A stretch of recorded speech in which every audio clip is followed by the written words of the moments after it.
नमस्कार आप सभी को। जून 2021 का जो एग्जामिनेशन है आपका फेज़ 2 का चल रहा है।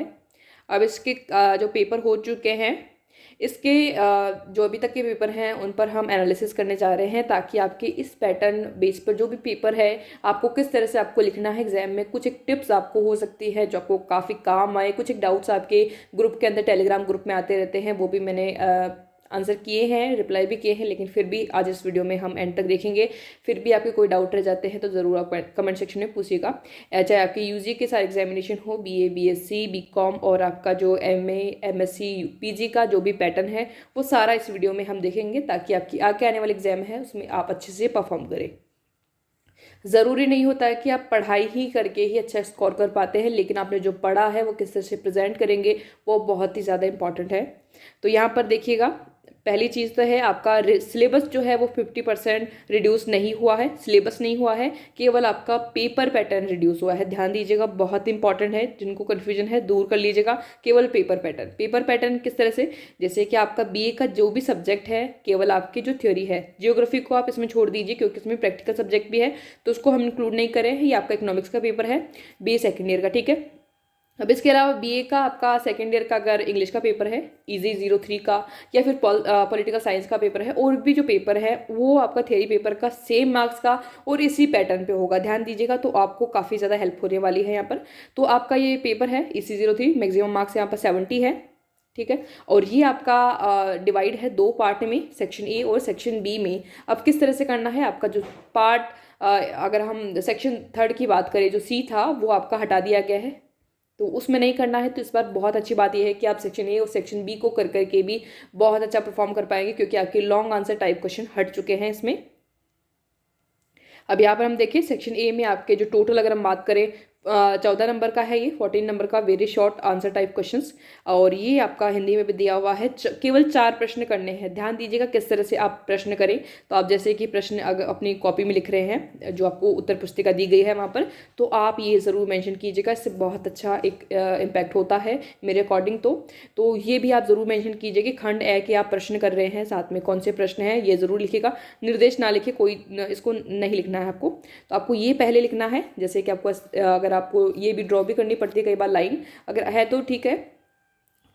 तो ये क्वेश्चन आप देखिएगा, यहाँ पर आपको लगाना है पहले कि ये वाला प्रश्न आपको करना है। फिर उसके बाद इनमें से आप कौन सा प्रश्न करने हैं। भाई पहला वाला कर रहे हैं कि, क्योंकि 4 आपको करने हैं 8 में से, तो जो भी आ रहा है, लेकिन 8 में से भी आपको सीक्वेंस में ज़रूर जाना है। ऐसा नहीं है कि आप चौथा करने के बाद तीसरा कर रहे हैं और तीसरे के बाद छठा कर रहे हैं। ये भी मेरे अकॉर्डिंग मैं अपना बता रही हूँ, लेकिन आप जितना सीक्वेंस में करेंगे आपको हेल्प होगी बहुत अच्छे से। तो या आप फिर सेकंड में जब लिखेंगे तो साथ में आपको ये भी मेंशन करना पड़ेगा कि पहले का ये वाला हम प्रश्न कर रहे हैं, ठीक है। तो ये भी आप साथ में लिखिएगा कि पहले का जो सेकंड नंबर का प्रश्न है, अब पहले का जो चौथे नंबर का प्रश्न है, ऐसा लिख करके फिर आपको उत्तर लिखना है, ठीक है। ये भी आप ध्यान दीजिएगा।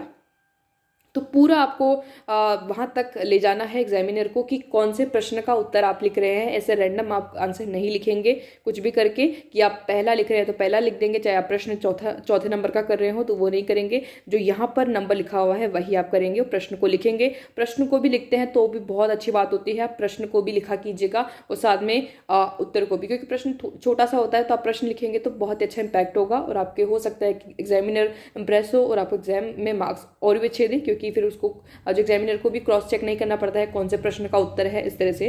तो आप ये जरूर करिएगा। नेक्स्ट यहाँ पर हम बात करें शॉर्ट आंसर टाइप क्वेश्चन में, ये आपका खंड ब है। अब इसमें 56 नंबर है, तो 14 और 56 को अगर जोड़ेंगे तो आपका टोटल मिल जाएगा 70। तो इस तरह से आपका कंप्लीट हो चुका है। सी का अब यहाँ पर काम ही नहीं है। तो आपका ये जो हम बात करें 200 शब्दों में आपको लिखना है और ये आपके प्रश्न शुरू होते हैं। ये टोटल यहाँ पर कितने प्रश्न यहाँ पर हैं, तो 9 तक यहाँ पर है, लेकिन आपको करने कितने हैं, इसमें से केवल 4 ही प्रश्न करने हैं। तो आप देख लीजिएगा पहला क्या आपको आ रहा है तो पहला कीजिएगा, पहला नहीं आ रहा तो आपको उसको छोड़ दीजिए। तीसरे से आप शुरू कर रहे हैं तो तीसरा, फिर आपको हो सकता है आपको 5वां आ रहा हो, फिर आप 7वां, फिर 9वां कर सकते हैं। तो इस तरह से आपको 4 प्रश्न करने हैं। तो ये आप ध्यान दीजिएगा यहाँ पर। और जितना हो सके, जैसे कि आप लिख रहे हैं समष्टि की परिभाषा, अब जैसे कि मैंने समष्टि की परिभाषा लिखनी है, ठीक है। तो उत्तर यहाँ से, उत्तर आपने लिखा, सॉरी एक बार, ये जैसे ये वाला आपका है और ये उत्तर आपको लिखना है। अब यहाँ पर आप समष्टि की परिभाषा करके और फिर आप इसको अंडरलाइन जरूर कीजिएगा। इससे बहुत ही अच्छे से आप आंसर अपने लिख पाएंगे। 2 लाइन ही, केवल इतने तो मैंने ज़्यादा यहाँ पर ड्रॉ कर दी है, लेकिन आपको 2 ही लाइन आपको ड्रॉ करनी है और अंडरलाइन करेंगे। फिर आप समष्टि की परिभाषा यहाँ पर लिखेंगे। तो इस तरह से आप अपने पॉइंट टू पॉइंट चीज़ें लिखेंगे, क्योंकि आपका ये वाला पार्ट है 200 शब्दों में लिखना है। तो समष्टि की परिभाषा लिखेंगे, फिर यहाँ पर आप डॉट लगाएंगे, तो यहाँ से आप आधी लाइन लिखेंगे, फिर ये आपको पार्ट छोटा पड़ेगा, नीचे आप आ जाएंगे। तो इस तरह से आपकी 3-4 लाइन तो अच्छे से यूं ही कवर हो जाएगी और बहुत अच्छे से दिखेगी। नेक्स्ट फिर आपको जो प्रकार हैं, प्रकार में भी आपको लिखना है समष्टि के प्रकार, फिर अंडरलाइन करनी है, फिर आपको बताना है इतने इतने प्रकार है। तो इस तरह से आपका पूरा 200 शब्दों में भी हो जाएगा और बहुत ही अच्छे से आपको दिखेगा भी एग्जामिनर को भी, और बहुत अच्छे मार्क्स आप ला पाएंगे। तो आप जितना पढ़ रहे हैं उसको आप शो करने की भी कोशिश कीजिए, अच्छे से प्रेजेंट कीजिए। तो इस तरह से आप इनको करेंगे। तो ये रहा आपका पेपर पैटर्न। ये आपका बीए में जो आपका सेकेंड ईयर का हमने पेपर यहाँ पर देखा है। तो ये आपका जितने भी जो थ्योरी एग्जाम है उन्हीं सभी में आपका कवर हो जाएगा। अब हम देख लेते हैं एक बार कुछ और प्रश्न। नेक्स्ट आपका ये आपका BSc part first BU 01 paper code है। टोटल मार्क्स आपका 35 यहाँ पर है। तो ये आपका पेपर पैटर्न भी कवर हो जाएगा, जिनमें मैक्सिमम मार्क्स 35 है। और ये आपका बीएससी का हो रहा है। अब इससे रिलेटेड जो मार्क्स है, मैक्सिमम मार्क्स, इससे जो भी आप रिलेट कर पा रहे हैं, तो वो सारे इसी में कवर हो जाएंगे अगर आप इस पेपर पैटर्न को देख लेंगे तो। ठीक है, अब यहाँ पर भी आपको सेम वही मिल रहा है। सेक्शन ए के प्रश्न यहाँ पर है।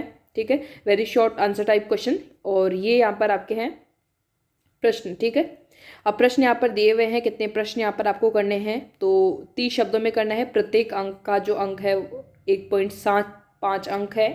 और ये आपके प्रश्न यहाँ पर दिए हुए हैं। केवल आपको 4 प्रश्न करना है। पेपर का वैसे पैटर्न अगर हम बात करें भाग ए और ब का, वो सेम है, बस पेपर में पैटर्न चेंज, केवल जो आपके कुल अंक है उसी में आपको अलग अलग है, क्योंकि उसमें प्रैक्टिकल सब्जेक्ट के कुल अंक में अलग होते हैं और जो थ्योरी पेपर है उनका अलग होता है। तो वो बस इतना ध्यान दीजिएगा। बाकी और कंफ्यूज होने की ज़रूरत नहीं है कि जियोग्राफी का क्या अलग है, तो उस तरह से अलग नहीं है, बस खाली कि क्वेश्चन में आपको जो मार्क्स मिल रहे हैं वो थोड़े डिफरेंट है, क्योंकि आपको प्रैक्टिकल में भी अलग से मार्क्स मिलते हैं इसलिए। तो ये भाग ए का है। अब इसमें से आपको जो भी प्रश्न आ रहे हैं उनमें से आप चूज करके 4 प्रश्न कर सकते हैं। वैसे ही आप अगर आप सीक्वेंस में करेंगे तो काफ़ी अच्छा होगा, बाकी आपकी मर्जी है। यहाँ पर ये आपका सेक्शन बी है। ये आपका जो है शॉर्ट आंसर टाइप। यहाँ पर भी आपको जो है प्रश्न 200 शब्दों में यहाँ पर लिखना है। प्रत्येक प्रश्न की जो अगर अंक की हम बात करें तो 7 अंकों का है। और आपका सेक्शन बी टोटल हम बात करें 28 नंबर का है। तो यहाँ पर आपको 4 प्रश्न में से जो भी आ रहे हैं तो आपको चूज़ करके यहाँ पर कंप्लीट करने हैं। तो ये टोटल आपके प्रश्न हैं यहाँ पर 9। तो 9 में से आप 4 चूज़ करके कर सकते हैं।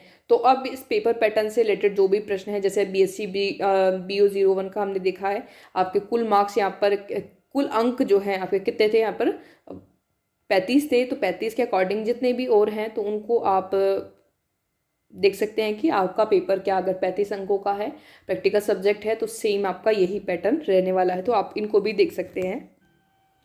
अब जैसे कि हम बात करें कि जियोग्राफी जो आपका सब्जेक्ट है, यहाँ पर पेपर कोड आपका GE 01, तो ये कुल कितने अंकों का होता है वो आप यहाँ पर देख सकते हैं। यहाँ पर इसके कुल अंक होते हैं 55। ये ध्यान दीजिएगा, कुल अंक इसके 55 होते हैं।